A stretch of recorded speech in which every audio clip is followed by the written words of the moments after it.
Kalau sebelumnya Bang Bewok dan Afif udah kasih kamu rekomendasi HP Infinix, Tecno, dan Itel di harga 1-2 jutaan, kali ini Nidia bakal rekomendasiin deretan HP Infinix terbaik di harga 3 jutaan. Dimana kali ini kamu bakal bisa nikmatin banyak flagshipnya Infinix, yaitu Zero Series-nya, dengan harga yang udah 3 jutaan aja.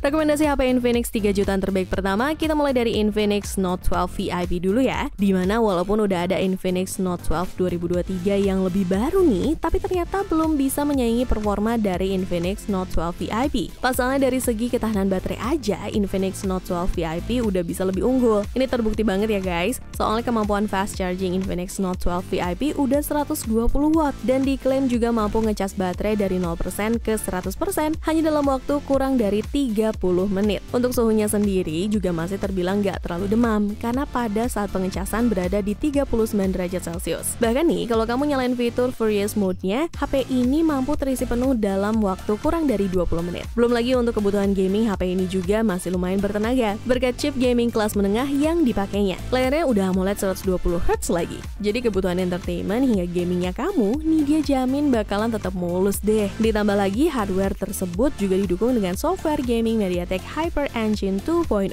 yang dapat meningkatkan performa handphone ketika game sedang berjalan. Hal tersebut lumayan tergambar dari skor Geekbench yang didapat smartphone ini, yaitu 516 untuk single core dan 1736 untuk multi core. Terus pas dipakai untuk kebutuhan main PUBG Mobile, Infinix Note 12 VIP mampu dimainkan dengan lancar di dua settingan, yaitu HD High dan Smooth Ultra. Tapi karena menurut Nidia game FPS lebih mengutamakan frame rate, maka settingan Smooth Ultra mungkin akan lebih cocok buat dipakai main. Beralih ke Call of Duty Mobile, HP ini bisa kita pakai main di settingan grafis mentok medium dengan frame rate high, dengan experience main yang masih aman banget. Cuma untungnya, kalaupun kita pakai main rada lama, kita nggak bakal nemuin adanya masalah suhu berlebih. Untuk spesifikasi dan harga Infinix Note 12 VIP terupdate ada di scene berikut.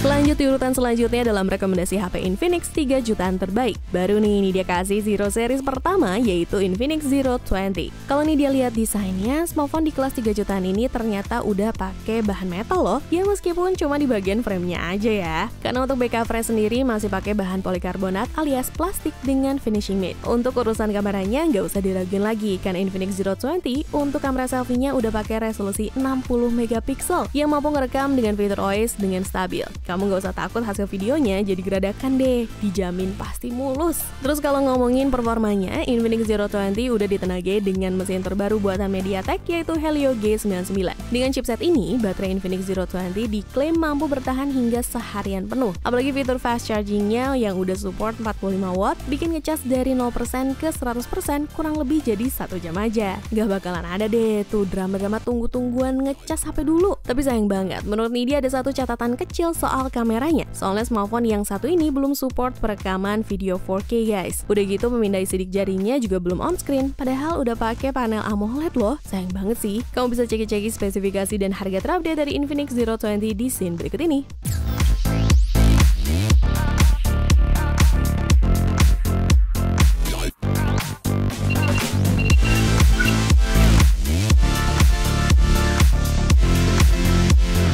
Beralih ke produk Infinix 3 jutaan terbaik ketiga, Nidia rekomendasiin Zero Series versi Pro-nya nih, yaitu Infinix Zero X Pro. Ponsel ini membawa keunggulan utama yang mencakup teknologi visual breakthrough, seperti kemampuan 60 kali periskop moonshot kamera dan Galileo Algorithm Engine dari Infinix, yang merupakan fitur perangkat lunak terbaik yang memungkinkan bidikan terbaik ke arah bulan. Hal tersebut dibuktikan dengan hadirnya fitur Super Moon Mode, yang dikombinasikan dengan kamera utama 108 megapiksel OIS, sehingga membuat ponsel ini mampu menangkap gambar bulan dengan jelas. Kalau soal performa, karena smartphone ini menggunakan chipset yang sama dengan Infinix Zero X Neo, yaitu MediaTek Helio G95, Nidia rasa performanya terbilang tidak berbeda jauh ya price bukannya. Buat kalian yang ingin menggunakan HP ini untuk kebutuhan casual harian hingga bermain game secara intens, menurut Nidia juga nggak masalah. Paling yang membedakan cuma dari sisi memori penyimpanannya aja, yang sudah lebih luas di 256 GB.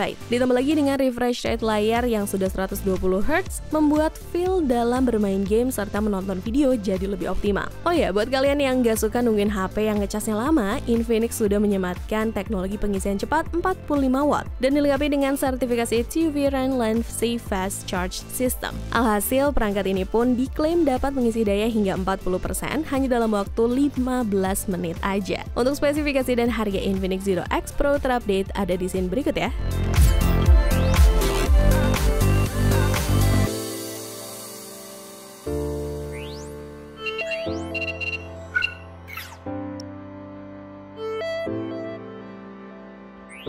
Gimana? Kok Zero Series nggak ada yang 5G sih? Tenang, nih kamu bisa pilih Infinix Zero 5G. Meskipun ada embel-embel 5G-nya, tapi tidak mengurangi performa gaming di HP yang satu ini loh. Soalnya Hilmi pernah melakukan gaming test dengan produk ini untuk bermain Apex Legends dan Genshin Impact. Penasaran sama hasilnya? Sebelum masuk ke performa game, nih dia mau ngasih tahu dulu kalau Infinix Zero 5G menggunakan chipset MediaTek Dimensity 900 dengan fabrikasi 6 nanometer dan dikombinasikan dengan satu varian RAM aja, yaitu 8GB yang ditemani dengan internal storage 128GB. Sebagai pendukung pengalaman gaming dari sektor visual, HP ini memiliki layar 6,78 inci dengan resolusi FHD+ yang refresh rate-nya 120Hz. Terkait performa gamingnya, untuk game Genshin Impact, HP ini bisa dimainkan dengan masih sangat lancar di settingan low 60fps. Tapi ada catatan ya guys, setelah dipakai main selama 15 menit, suhu ponsel ini langsung naik jadi 39,9 derajat Celcius. Terus pas dicobain main Genshin Impact dengan settingan highest 60fps, sebenarnya nih dia bisa bilang kalau gameplaynya masih bisa dipakai buat main sih. Cuma memang nggak bakal selancar pas dipakai main di settingan low 60fps sebelumnya. Perlu diketahui kalau ini adalah game yang paling berat ya. Jadi sebenarnya performa seperti ini wajar-wajar aja untuk HP kelas 3 jutaan. Kelebihan lainnya yang bisa kamu pertimbangkan dari HP ini adalah kemampuan fotografinya yang bisa zoom in 30 kali. Kamu bisa manfaatin fitur ini kalau hobi nonton konser loh. Untuk spesifikasi dan harga terupdate dari Infinix Zero 5G ada di scene berikut.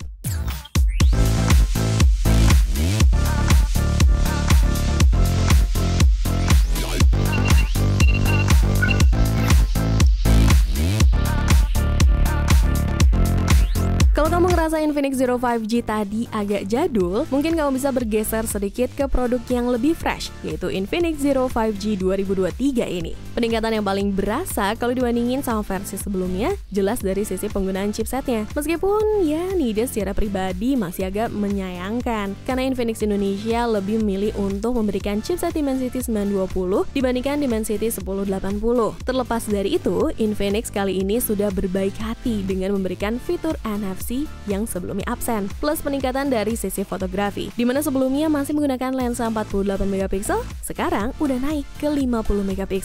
Intinya sih, menurut media dengan harga 3 jutaan, Infinix Zero 5G 2023 ini bisa menjawab kebutuhan perangkat 5G di Indonesia, sekaligus menjadi sebuah upgrade dari smartphone yang pernah diluncurkan di tahun 2022 yang lalu. Lalu soal performa gamingnya, gimana? Well, dilansir dari channel YouTube GTT After Review nih, Infinix Zero 5G 2023 ini masih mampu dipakai main game berat dengan cukup lancar, mulai dari Genshin Impact, LOL Wild Rift, hingga Call of Duty Mobile. Untuk spesifikasi dan harga Infinix Zero 5G 2023 terupdate ada di scene berikut ini.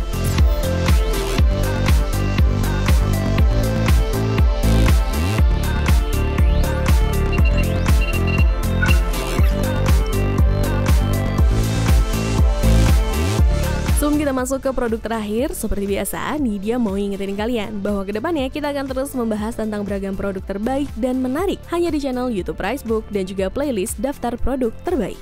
Sebagai HP Infinix 3 jutaan terbaik, jelas nih dia bakal paling rekomendasiin Infinix GT 10 Pro. Kalian juga udah pasti setuju dong. Hal ini terasa wajar, mengingat Infinix GT 10 Pro ini bisa dibilang memberikan hampir segalanya untuk sebuah smartphone dengan harga 3 jutaan. Mulai dari konektivitas 5G, chipset yang nyaman dipakai harian hingga gaming, desain futuristik, NFC, layar AMOLED berefresh rate tinggi, hingga baterai jumbo berkemampuan super fast charging. Ya meskipun nggak fast-fast banget banget sih, cuma 45 watt. Padahal Infinix Note 12 VIP udah bisa 120 watt loh. Agak heran sih, tapi ya udahlah. Kita sendiri juga udah secara langsung menguji performa gaming dari Infinix GT 10 Pro ini menggunakan 10 game. Mulai dari game paling ringan yaitu Sonic, Subway Surfer, Asphalt 9, dan State of Survival. Di sini terlihat bahwa Infinix GT 10 Pro sama sekali nggak mengalami masalah dan bisa memainkan keempat game tersebut dengan amat sangat lancar. Tapi khusus untuk State of Survival, entah kenapa FPS-nya cuma mentok di kisaran 36 FPS saja. Lanjut ke game Mobile Legends, eFootball Pass, dan Free Fire. Di sini hasilnya juga aman banget dan dapat di kisaran 58-60 FPS. Bahkan untuk main PUBG Mobile, Infinix GT 10 Pro ini bisa dipakai main di settingan smooth 90 FPS dan juga HDR Ultra loh. Hasilnya pun kita nggak nemuin masalah berarti, alias masih lancar jaya. Nah, masuk ke game pamungkas yaitu Honkai Star Rail dan Genshin Impact. Hasilnya sesuai sama spesifikasinya sih, dimana HP ini masih cukup playable buat mainin kedua game ini. Cuma saranin dia mending mainin di settingan grafis defaultnya aja ya. Untuk spesifikasi dan harga Infinix GT 10 Pro terupdate ada di scene berikut ini. Sekalian ide izin pamit, cobalah!